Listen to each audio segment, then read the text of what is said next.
Welcome to Financial Planning Explained. I'm your host, Mike Menninger, certified financial planner, owner and founder of Menninger and Associates Financial Planning. I am pleased to have again joining me Thomas Balis, CFA, chartered financial analyst, owner and founder of Cornerstone Portfolio Research. Thomas, thank you again for joining me. Thrilled to be here. So this is our third episode that we're talking about the economy, different facets of the economy. In our first episode, which aired 2 weeks ago, we were talking more about the markets, what happened Q2, and a little bit going on this year. We kind of did a little end around and shift around, and we talked about the political landscape a little bit from the perspective of what happens under different administrations with the economy, with the markets, et cetera, et cetera. And now what we're going to be talking about this time is Fed policy. Fed policy, and then what are the market drivers in 2024? I shall also point out, full disclosure, that this particular episode is being taped on July 19th. Is there anything that happens between now and the time that this is delivered? Absolutely. However, in reality, we're talking about economic trends, okay? Fed policy, barring any major world event, it's really going to have no bearing, okay? Little bearing. Okay, I mean, certainly we have a major world event, it could change things. Mm-hmm. But really what we're talking about, and you think about the markets, and we talked about this in previous episodes, always up and to the right, meaning it's always climbing. Do we have periods of instability?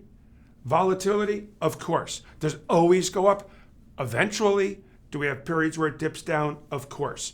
That's kind of what I consider to be the noise associated with the long-term trend. I actually saw one time a chart that somebody said, which investment would you rather have? And one of them, it showed it like this, and the other one was like this. And it was like clear which one you wanted. And all they did was take the same chart and just tighten up and blow up the middle of it. Mm-hmm. And you're like, oh my goodness, look at the volatility. When this is what we deal with all the time. Markets move a lot. We had a couple big time market moves to the downside this week. Okay. We also had a general trend of big time market up movements, but all in the end, and you showed a chart of it earlier in the second episode. I got a chart in the wall in a conference room that just shows that. And it's a really cool chart provided by Capital Group that just shows every year a major world event that occurred, and yet every little is a little blip to a general upward trend.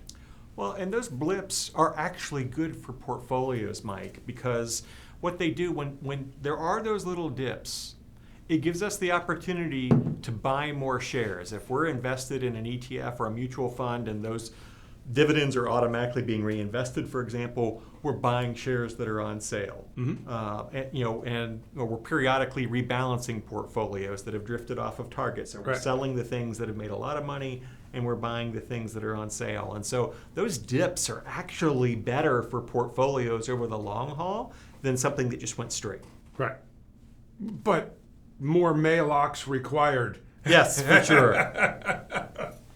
So anyway, let's talk about the Fed. We did talk about the Fed in our first of the 3 episodes, but what you wanted to bring up, and I know this is one of your favorites, okay, is you love the dot plot. I do. Okay.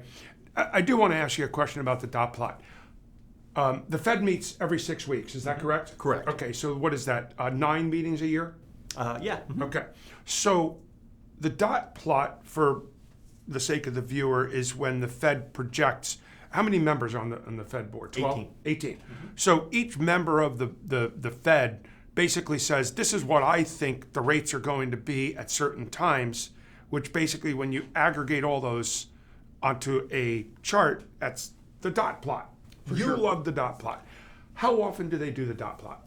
So they do that every other meeting. Oh, it's every other meeting? Yeah. So okay. They don't do it every time they meet. So for example, they met the middle of June and they updated the dot plot. There's another Fed meeting that's coming up the end of July. By the time we watch this, it probably has already happened. Mm-hmm. And they'll not update the dot plot then. Right.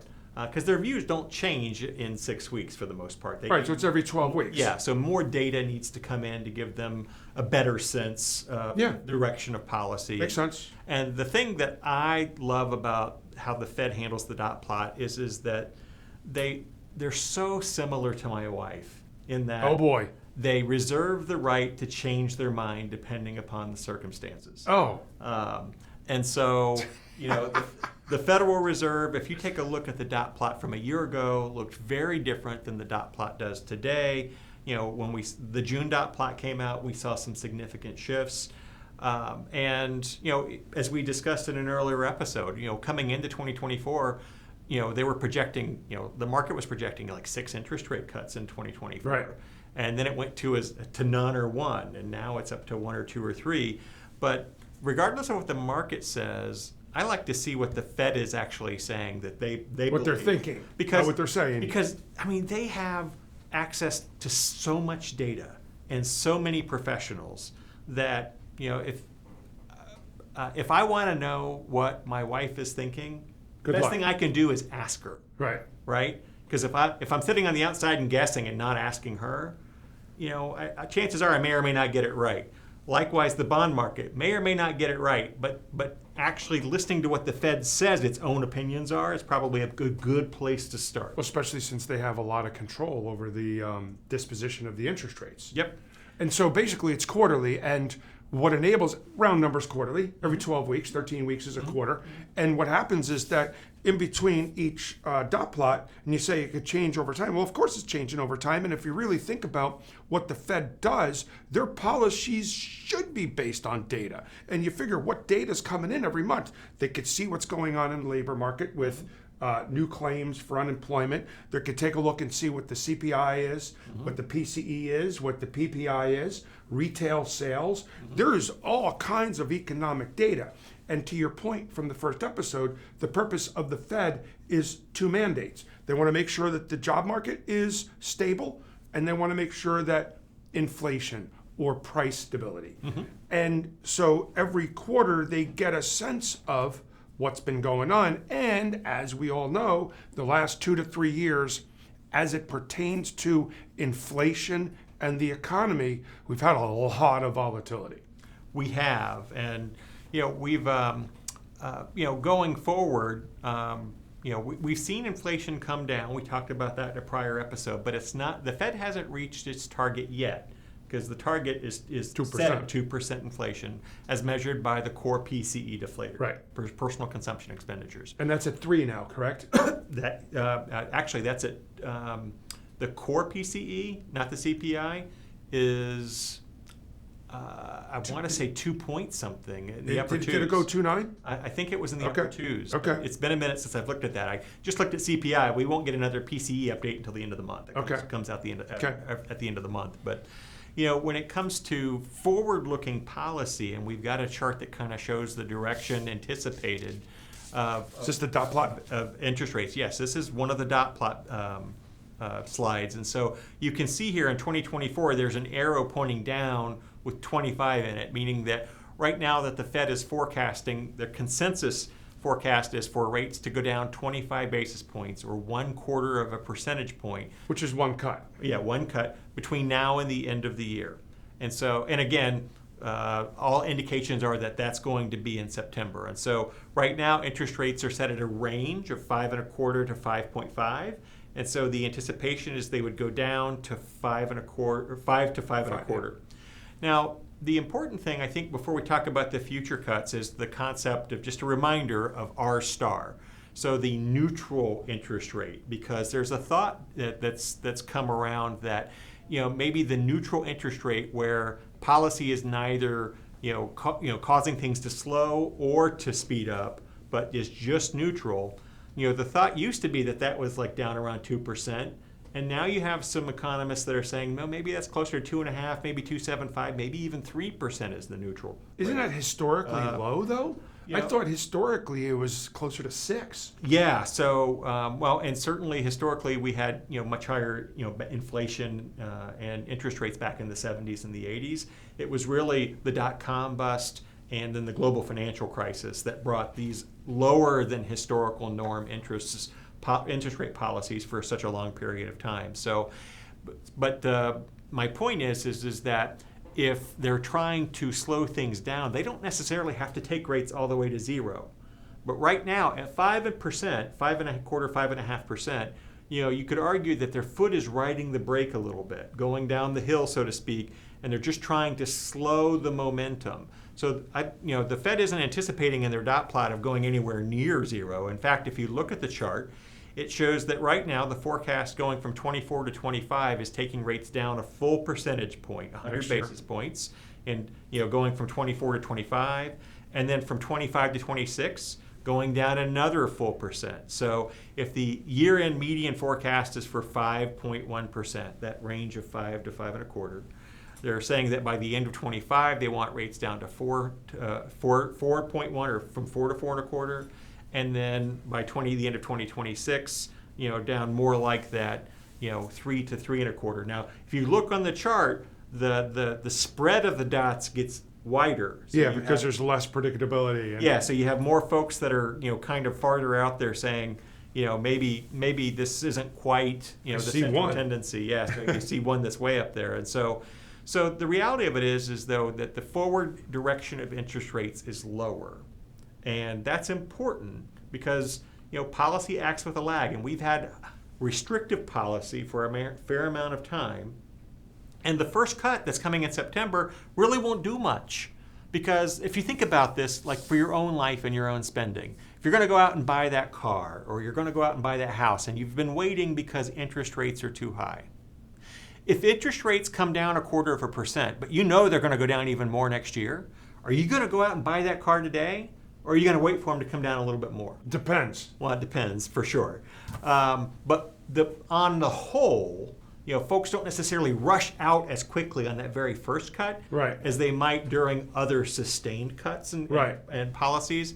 And so, that September cut won't necessarily, be stimulative right away. But those additional cuts down the road, those could be. Now, the important thing to keep in mind is that, as rates come down, then you start seeing things like, the housing market could potentially start to reflate because you've got more people back, more buyers back. Reflate? You mean going from super crazy to super crazier? Yes. Okay, just wanted to make sure. Yes, for sure. For sure. But except for one thing, though, okay? I'm going to argue that only from the perspective of people do believe when the Fed cuts rates that the mortgages, they're not directly tied to each other. Correct. The mortgage rates tend to be based more on the 10-year Treasury. Correct. So, again, that's that concept of the Fed sets short-term rate policy, but the market kind of drives long-term rate policy. Right. But for the most part, the 10-year Treasury is the biggest impact on mortgage rates. But, they as rates come down, we would expect it not to be just on the short end, that we would expect the entire some portions of the curve would come down too. Maybe not the full 0.25%, but directionally they would come down. So, But just it's a misnomer with people. Oh, the Fed's going to drop interest rates, therefore my mortgages are going to come down. They're not directly tied to each other. Well, and the one thing that can get in the way of these forward-looking cuts really comes in our next slide, and that's talks about deficit spending and risks to inflation.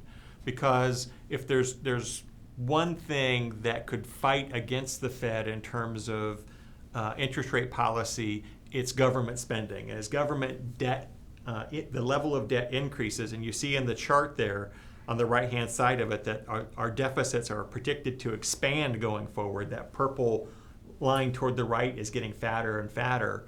As those deficits expand and as bond buyers demand higher interest rates for that debt, that can drive longer-term interest rates up. Again, the market sets the longer-term rates. And so that could, in fact, by that happening, that could certainly be a risk, to Fed policy in the long term. And mortgage rates. Yeah, for sure. For sure. But you could see as a percentage of GDP, you can see these periods of time where it was basically the first peak where it was 30%. They were overspending. Why? Because they're funding the war. Mm-hmm. Okay, and then you see a more recent peak in 2008. That's because the government was funding us through the global financial crisis. And then the other little peak was in 2020, which was our friend COVID who paid us a visit. Okay. Absolutely.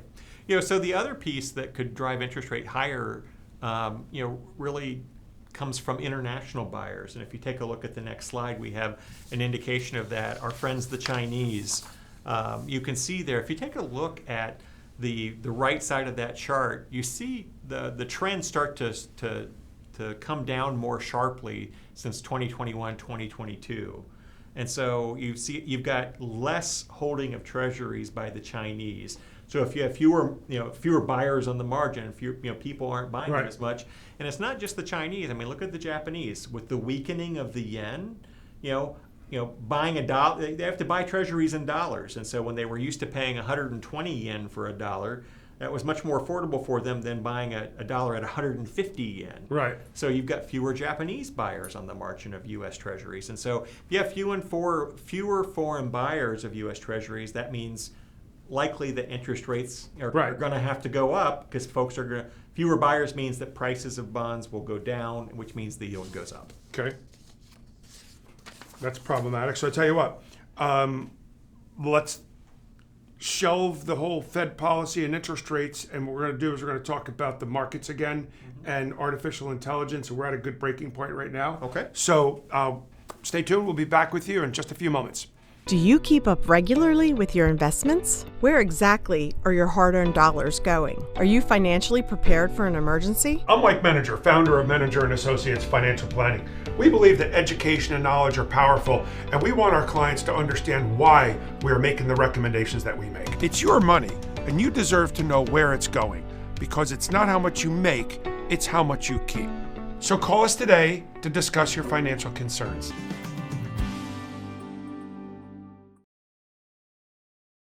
Welcome back to Financial Planning Explained. Thank you, Thomas, for joining us. We're going to continue on. We talked a little bit about Fed policy, but now we're going to talk again about the markets and the drivers. What's been the driver of 2024? And I took a sneak peek at the slide. I'm like, well, geez, that's exactly the slide not a slide, but I want to share when you do that, and when we get to that slide, I want to share numbers that are burned in my brain because I remember this from 2023. What I see happening here in 2024 is a spitting image of what happened in 2023. Maybe not spitting image, but awfully darn close. For okay, sure. So we'll get to that, but I know the first slide we're going to talk about is the S&P 100 versus the S&P 500. Can you at least tell the viewers what the difference is between the S&P 100 and the S&P 500? Yeah, so it's simply a measure of the top 100 companies in the S&P indices versus the top 500. And what you see in the chart is when you say the top, basically the 100 largest. By market capitalization, yes. Right. Yeah. Okay. And so what we're seeing here is that valuations of the largest 100 companies have increased more quickly than the broader S&P 500 as a whole. And so we've seen that the index itself has become dominated in particular by the top 10 companies. Right. But even more so the top 100 companies, and that it's the largest U.S. companies, as designated by their market capitalization, that are driving the market this year.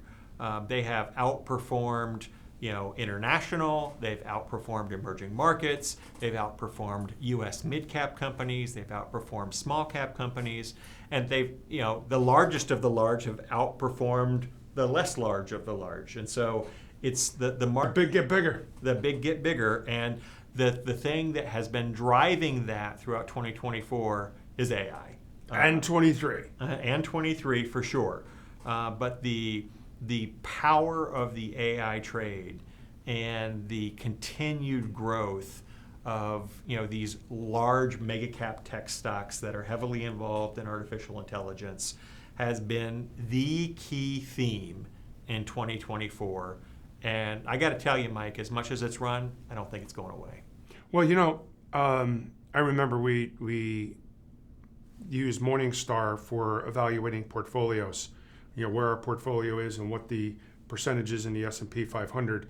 and it wasn't that many years ago, 3, maybe 4 years ago, that technology represented, 23% of the S&P 500? It is now 33%. And the irony of it is that some of the companies that used to be called technology were pulled out and put into a different one. For instance, I believe Facebook at one point was considered a technology company. Mm-hmm. Google was considered a technology company. And those are two of the big boys. They got pulled out. We throw those back in there. And is Tesla also? That's considered a consumer discretionary. Correct. So it's not technology. And Amazon. So we're talking about 4 of the 7 largest companies, maybe not 7, but 4 of the top 10, aren't even considered technology anymore. Mm-hmm. And technology still represents 33% of the S&P 500. And your slide earlier in an earlier episode also reflected that the PE ratio of those 27 stocks, those AI stocks is 27, whereas the PE ratio of the rest was around 18. Yes, and so talk again. So this is what's showing. This particular slide is showing how just in the last couple years, how it has shot up so much. The ratio of the large ones versus the rest, the total. Yep, for sure. So probably the best way to think about this is if you think about a football team and a football team that's known for its running. If they're known for their running, they probably have really, really big guys on the front line. Right. Right. Think of the Travis Kelce's of the world or the Lane Johnsons. Not Travis. Yes. Yeah. Oh my God, Jason. Jason. Oh my goodness, my God, I can't. Right. You said Travis. Okay, my daughter's a Taylor Swift. Right, there you go. That's it. So, but you think of these really big guys on the front line, right? And they're just dominating the line of scrimmage, and they're pushing the defensive line forward, and they're blocking things so that the runner can run forward. And they're really controlling the game. So you may have some wide receivers, and you may have some tight ends and so forth that are running patterns that are distracting things. But at the end of the day, it's that line that is pushing things and blocking in order for the ball to go down the field if you're a big running team. And right now, these mega cap tech names are so big and so burly and such a big part of the team that they're dominating the entire market. Right, and they're taking the whole team with it. Mm-hmm. And so the next slide is a telling story, okay? And this talks about the Mag 7. Mm-hmm. And the Mag 7, again, are your 7 major AI companies. Mm-hmm. They're the Microsoft, NVIDIA, and Apple are the 3 largest companies, all about $3 trillion in market cap. Mm-hmm. How many years ago was it that Apple became the first $1 trillion company? It was like 2 or 3 years ago, wasn't it? I thought it was a little more than that, but maybe. Still. Okay. But still, what that's basically saying is there was not a single $1 trillion company until Apple broke it a small handful of years ago. Now there's 3 of them that are 3 times that, okay? And that's just showing how those few companies have grown that much. And then the other guys, you got Google, you've got Tesla, you got Facebook, and Amazon, mm-hmm. all of which have also grown precipitously. Yep. Well, and it can't be overstated that this growth has come from 2 forms, right? So yes, there has been multiple expansion. The market is willing to pay more per dollar of earnings for these companies than they are in other non-related sectors. Right, because they're growing so fast. They're growing so fast, they're willing to pay more for that growth. And there's a fear of missing out that it's become such an important, to the future of so many other sectors of the economy that, they want to make sure that they're taking part of that they're not missing that. But the other part of it that's so important is the profitability of these companies has grown so much. I mean, this is not, these big companies are not the tech stocks of the year 2001. These are not pets.com type of companies. That didn't make any money. Yeah, these companies make mountainous profits. Right. I mean, tremendous profits. And so when you take this huge mountain of profits that they're making more money than they've ever made, and then you're willing to pay more per dollar of profit for these group of companies than you were the other group of companies, that's just led to exponential growth in those especially those Mag 7 names relative to the rest of the S&P 500 or the broader market. Well, and with their PE ratios of the AI being average of 27 versus 17, that's not quite double. It's probably about 70 or 80% higher. That would mean that people are bidding it up 70 to 80%, but it's gone up 10 times, which means that its earnings have to have increased by 5 times or 6 times. So this chart here shows how the S&P 500 is done year to date. Those of us who don't have glasses on, is it 15, 16%? I think that chart's probably 18. 18%, but the Mag 7 is up 44. All right. Now, I've got burned in my head because this was 2023, and I know these numbers. The S&P 500 through the end of October in 2023 was up 13%. That's a good year, okay? For sure. The Mag 7 through October of last year was up 66%. I like to refer as the S&P 493, which is what? The S&P 500 without those 7, right? So let's look at it again. The S&P 500 was up 13%. Mag 7 was up 66%. The S&P 493, in other words, the S&P 500 without those 7, was up 0.05%. In other words, 0. So the entire stock market last year was driven by 7 stocks. And I'll tell you what, the bigger they are, the harder they fall. There's always that concern that they fall back again. And by the way, look what happened here. You saw a big dip. Whereas the rest of the market, remember we were talking about that earlier? There is, there's that dip. There's a little bit of a spread now. Well, and in the summer we definitely see increased volatility within markets just because there's fewer buyers. A lot of the big fund managers go off to the Hamptons or whatnot, right. And so you see less volume in the summer, and so you can see more movement in the market. But we've seen a couple of different times here in the month of July where tech sold off and you started to see small caps take off. And again, the week of this taping, we've seen small caps have a rally relative to their large cap tech brother. Significantly. Now, whether that has staying power or not remains to be seen. I mean, it could be a summer volume issue. It could be the signal of more things to come in terms of the rotation. But the reality of it is that there's a lot of money that has flowed into this trade that's there to stay. I mean, because if you're a fund manager, you can't afford to not own NVIDIA. You can't. Now, you're probably not going to overweight NVIDIA, but NVIDIA is such a big part of your index that you're trying to beat anyway.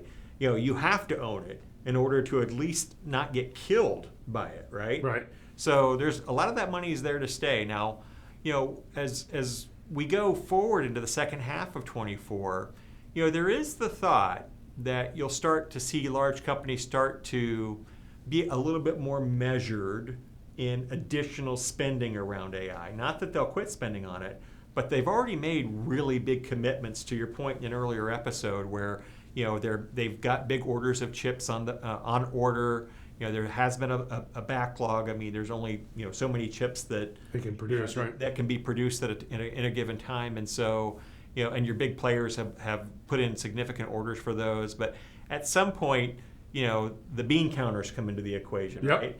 And they want to start seeing, well, what's the ROI on this investment? Right. You're spending all this money on these chips and everything else like that.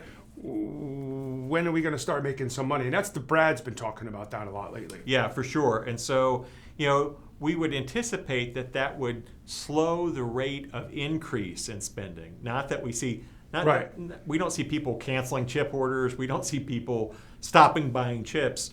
But what we probably do see is a slower amount of dogpiling, if you will, on spending mountainous amounts of money on AI and chips. And folks are getting smarter and more focused too. Instead of being completely focused on like large language models or so forth, that's so important for things like when you're in a phone queue or you're talking to Siri or Alexa or those kinds of things. But we're starting to see more focus in more detailed focused areas like biotechnology and small language models, and being able to program AI to help solve problems in the need to create the next great pharmaceutical, whether that's a cure for Alzheimer's or cancer or those kinds of things. And so, you can still accomplish a lot with AI without having it to be these massive programs. And so, there's some thought that some rationality will come into the spending. Well, yeah, I mean, how do you monetize it? I mean, it's one of the things that first made me think when Facebook, in the very, very earlier times, hey, this is a great social media thing. How do they make money? But they figured it out. They monetized it by saying, hey, we're going to, all these people on Facebook, let's create these algorithms that allow people to, allow companies to advertise, and they started making advertising revenue. So the question then becomes, how are all these companies going to make money on the AI? That's to be determined, but I trust big companies to figure out a way. If there's one thing that American companies know how to do, it's to drive profits. I mean, and that's a good thing, by the way. It's not a bad thing, because earnings, corporate earnings, are what drive stock performance. So we all win when companies make more money, because that improves their stock price, which improves the balances in our IRAs and our 401ks. So everyone wins when corporate profits are able to steadily increase. Right. Well, guess what? It's time. That blew right by, didn't it? Really? So, thank you, Thomas. We just did 3 episodes, all really good. It's all great on the economy, and this is all good stuff. And so, to you, the viewer, I hope you found this to be informative, educational, and to some extent entertaining. So thank you very much for joining the Financial Planning Explained episodes, and see you next time. Thank you again, Thomas. Thank you.